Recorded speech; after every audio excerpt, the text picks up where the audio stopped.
जय हिंद, स्वागत है आपका लाइव टाइम्स में। मैं हूं आपके साथ संजय यादव। बीजेपी ने आज एक साथ दो बड़े फैसले लिए। पहला, यूपी अध्यक्ष के तौर पर पंकज चौधरी को कमान सौंपी, तो दूसरी ओर बीजेपी के कार्यकारी राष्ट्रीय अध्यक्ष के रूप में नितिन नवीन को चुना है।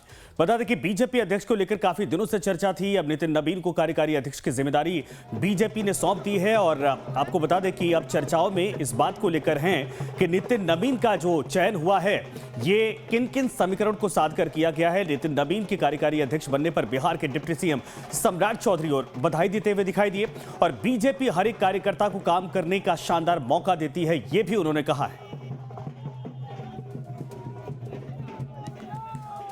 तो दो तस्वीरें हम आपको दिखा रहे हैं। सम्राट चौधरी का बयान एक बार फिर से आपको सुनाएंगे, लेकिन देखिए नितिन नवीन का जैसे ही चयन हुआ उसके बाद ये चारों तरफ खुशियों का माहौल है बीजेपी में।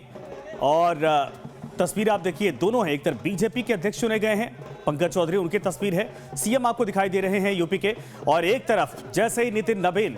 हालांकि अब देखिए कि एक डेढ़ महीने के भीतर दो बार खुशियों का मौका मिला है। बिहार चुनाव में बम्पर जीत के बाद नितिन नवीन की वो दफ्तर की तस्वीरें आपको याद होंगी जब कार्यकर्ताओं से घिरे थे और माला पहनाया जा रहा था, बीजेपी के झंडा बुलंद कर रहे थे। लेकिन किसी को यह अनुमान नहीं था कि इतना युवा चेहरा, इतना यंग चेहरा, इतना शानदार वक्ता वाकई में बहुत बड़े पद पर विराजमान बहुत जल्द होने वाला है। हालांकि सम्राट चौधरी ने क्या कुछ कहा है, जरा सुनिए एक बार।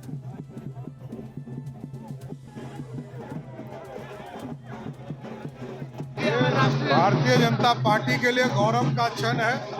बिहार का एक सामान्य कार्यकर्ता के तौर पर लंबे समय से नितिन नवीन जी काम कर रहे हैं और युवा चेहरा एक नौजवान को राष्ट्रीय स्तर पर काम करने का मौका आदरणीय प्रधानमंत्री जी ने और राष्ट्रीय अध्यक्ष जी ने दिया है। इसके लिए बधाई देता हूं। कार्यकारी अध्यक्ष के तौर पर, एक सामान्य कार्यकर्ता के तौर पर, राष्ट्रीय अध्यक्ष के तौर पर काम करने का काम नितिन नवीन।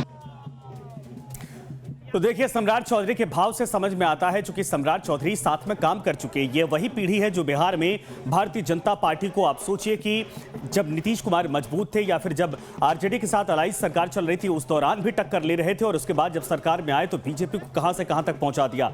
हमारे साथ हमारे editor in chief Dilip Singh ji जुड़े हुए हैं, साथ में यूसुफ अंसारी वरिष्ठ पत्रकार, और संजय जी इस वक्त हमारे साथ मौजूद हैं, राजनीतिक विश्लेषक। आप तीनों के पास बारी बारी से आएंगे। एक बार दिलीप जी आपसे ही जानना चाहेंगे, चूंकि आप बिहार से हैं। नितिन नवीन बिहार के लिए कोई नया चेहरा नहीं है, मंत्री के तौर पर जबरदस्त उनका काम रहा है, शानदार पार्टी का पक्ष वो रखते हैं, अच्छे वक्ता हैं, और यंग फेस के तौर पर उनको वैसे भी बिहार का भविष्य माना जा रहा था। लेकिन किसी को अंदाजा नहीं था कि बिहार नहीं बल्कि राष्ट्रीय भविष्य है भारतीय जनता पार्टी के। आज बड़ी जिम्मेदारी।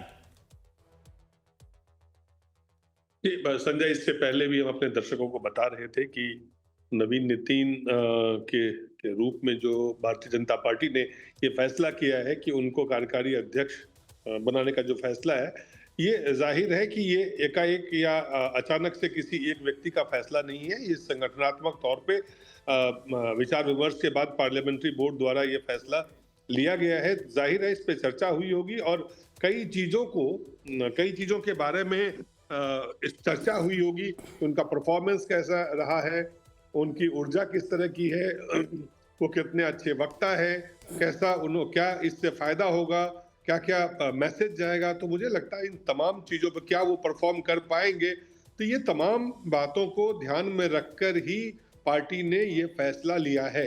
पहली बात तो ये है। दूसरी बात है कि जो प्रधानमंत्री नरेंद्र मोदी ने ट्वीट करके उनको बधाई दी, तो वो भी अपने आप में महत्वपूर्ण पक्ष है कि उनके ऊर्जा और युवा होने के कारण पार्टी को फायदा मिलने की संभावना है। तीसरी बात यह है कि अभी जो मैं सबसे अहम बात है कि भारतीय जनता पार्टी और संघ के बीच या जो प्रक्रिया है, उस प्रक्रिया से जो उनको राष्ट्रीय अध्यक्ष चुनना था वो काम अभी तक नहीं कर पाए हैं और एक नाम पे सहमति नहीं बन पाई है, और उस नाम पे सहमति नहीं बनने के कारण आज एक कार्यकारी अध्यक्ष को सामने लेके आए हैं। ये कब तक बने रहेंगे, कब तक नया अध्यक्ष मिलेगा, इसको लेके सवाल जो है लोग पूछेंगे ही, इस पे चर्चा जारी रहेगी।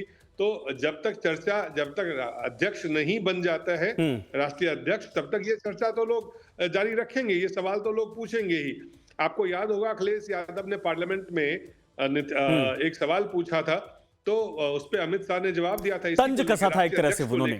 भाई आपकी पार्टी जो है उसको सबको पता है अखिलेश यादव ही अध्यक्ष बनेंगे, लेकिन हमारी पार्टी बड़ी पार्टी है, लोकतांत्रिक पार्टी है, तो विचार विमर्श करके इस पे चीजें होती है। और लगभग एक साल, मान लीजिए लगभग एक साल से ये चीजें, ये चर्चा, ये तमाम बातें चल रही है, विचार विमर्श चल रहा है। कई नाम को लेके आगे रखा गया, शिवराज सिंह से लेके धर्मेंद्र प्रधान को लेके, विनोद ताड़े जी को लेके, भूपेंद्र यादव, कई नाम चर्चा में, आप सुर्खियों में लगातार आप सुनते रहे हैं। और आखिरकार कि वो नहीं हो पाया जो आज तक होना था, कि एक राष्ट्रीय अध्यक्ष के रूप में जो नाम आना था वो नहीं आया, लेकिन कार्यकारी अध्यक्ष का नाम आया। चूंकि पार्टी के काम को आगे बढ़ाना है, पार्टी के जो राजनीतिक गतिविधियां हैं, जो तमाम जिम्मेदारी है किसी न किसी एक व्यक्ति को देना है, वहां पे वन मैन वन पोस्ट का एक सिद्धांत लागू है। तो क्या नितिन नवीन जो है वो बिहार के मंत्री पद से इस्तीफा देंगे, ये भी एक महत्वपूर्ण बात है। क्या यहाँ पे अब उनका इतना बड़ा, चाहे वो कितने दिनों के लिए रहता, ये महत्वपूर्ण नहीं है।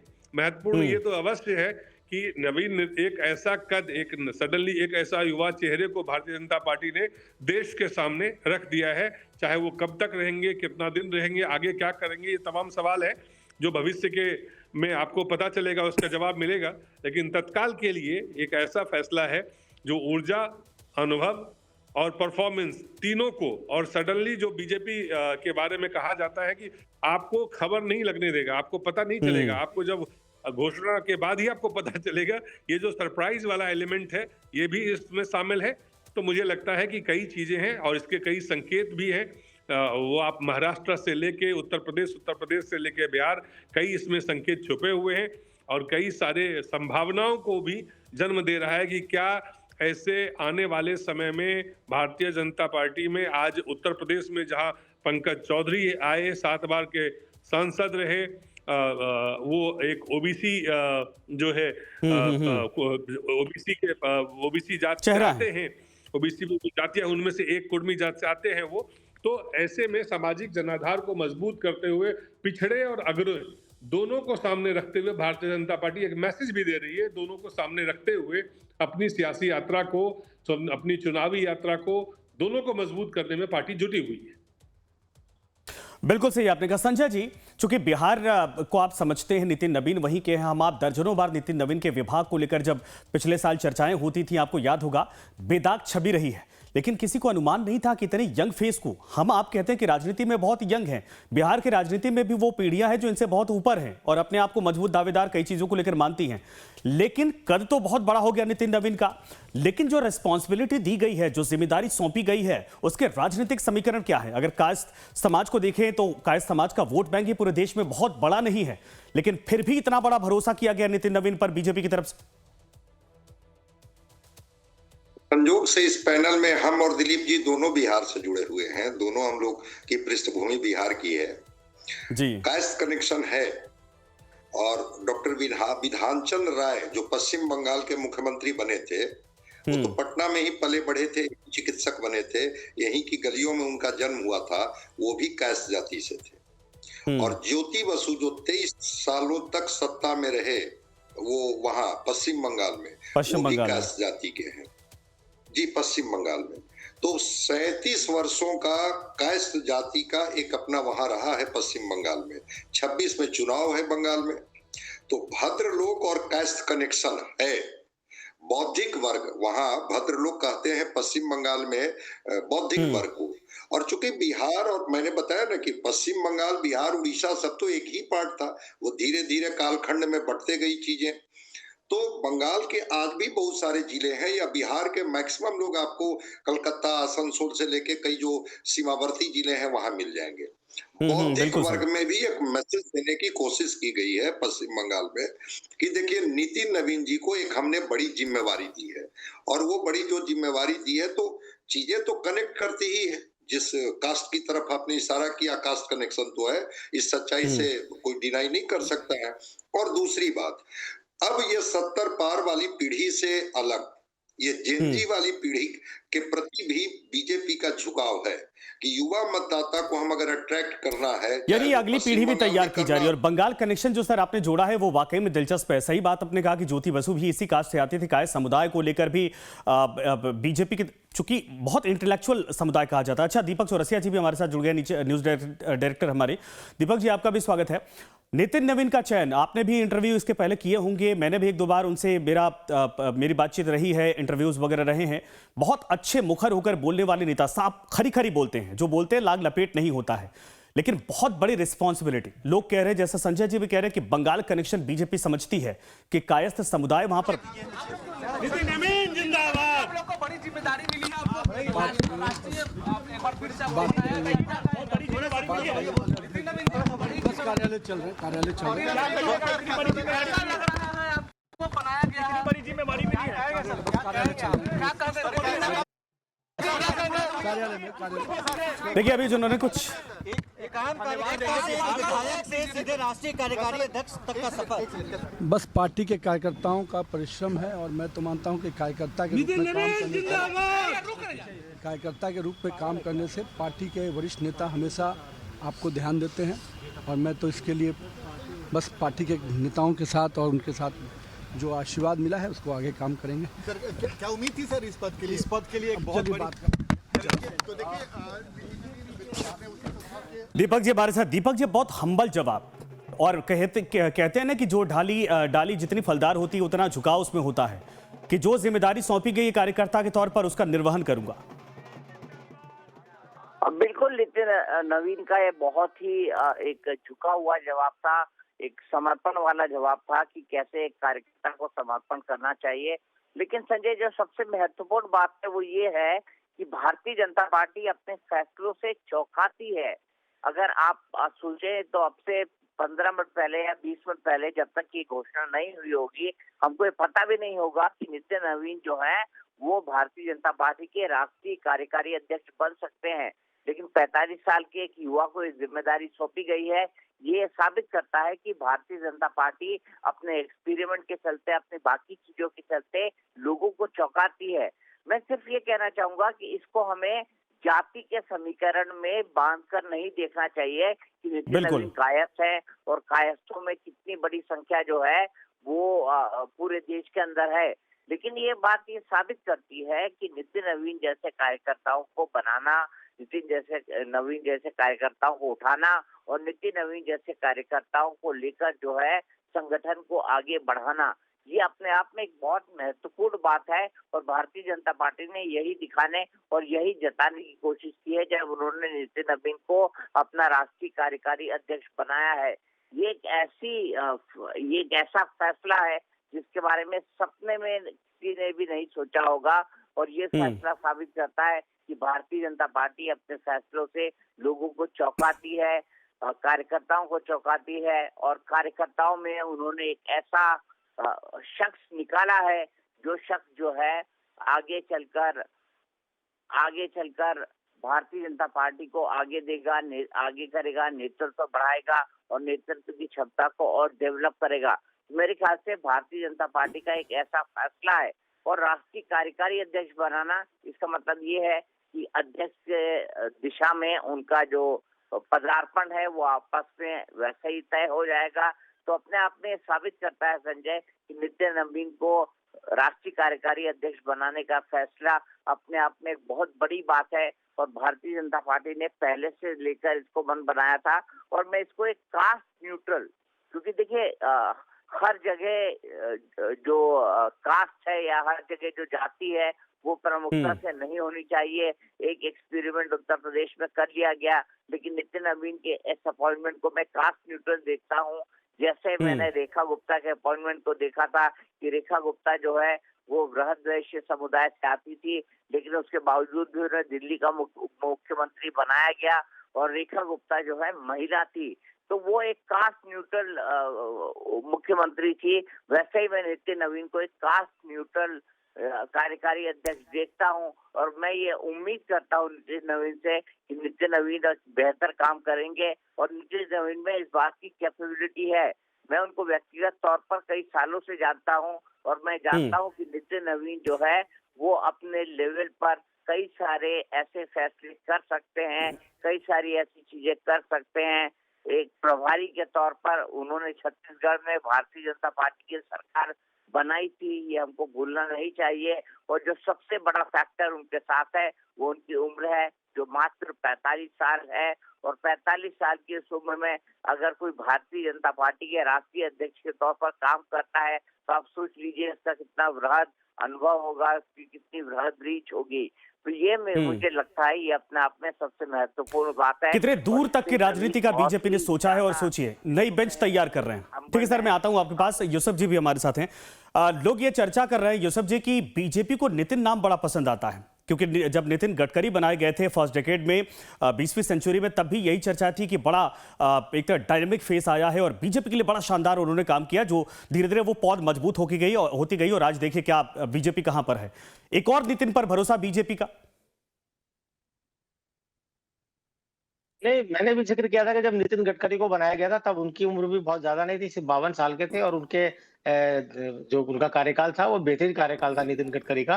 और ये उस वक्त उनका कार्यकाल बेहतरीन था कि जब लालकृष्ण आडवाणी बतौर प्राइम मिनिस्टरियल कैंडिडेट चुनाव हार चुके थे, 2009 का लोकसभा का चुनाव हारे थे, और पार्टी बहुत कम सीटें जीतकर आई थी। मेरे ख्याल में बीजेपी का वो सत्ता से बाहर होने के बाद सबसे खराब परफॉर्मेंस थी 2009 में।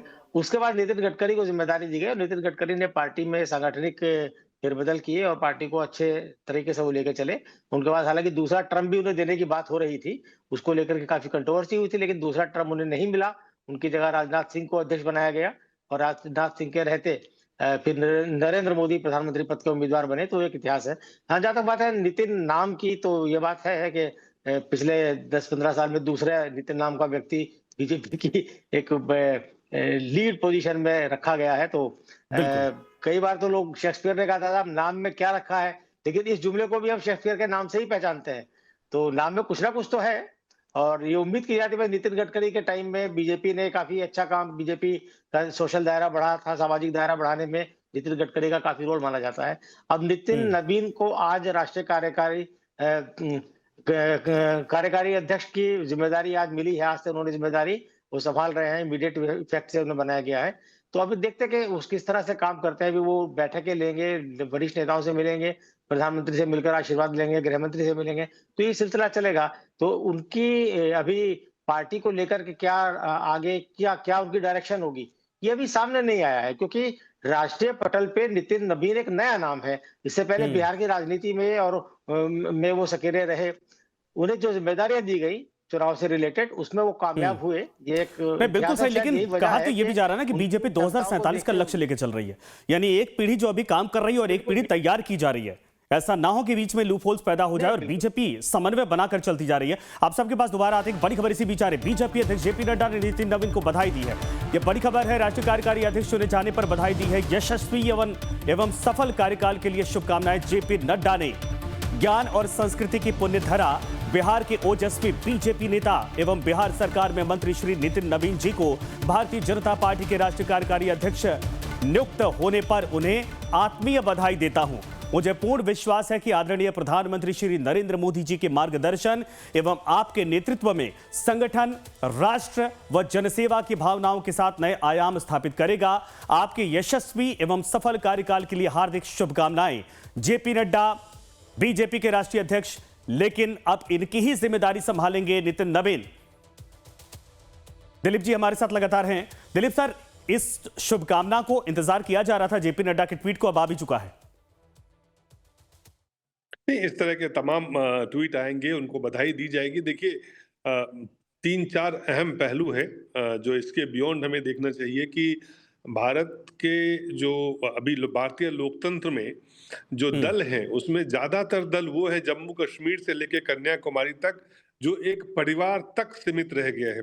एक परिवार का उनका माँ बने, उनका बेटा बने, उनका भाई बने, उनका भतीजा बने, उनका चाचा बने, है ना, एक परिवारवाद वाली पार्टी रह गई है। मोस्ट ऑफ द पार्टी जो है वहाँ लीडरशिप जो डिसाइड होता है, खास करके भारतीय जनता पार्टी में भी अगर देखें हम तो नितिन नवीन जो है उनके पिता नवीन किशोर सिन्हा भारतीय जनता पार्टी के थे, लेकिन पिछले कई साल से वो जब से बीजेपी में है वो एक आम कार्यकर्ता के रूप में उन्होंने काम किया।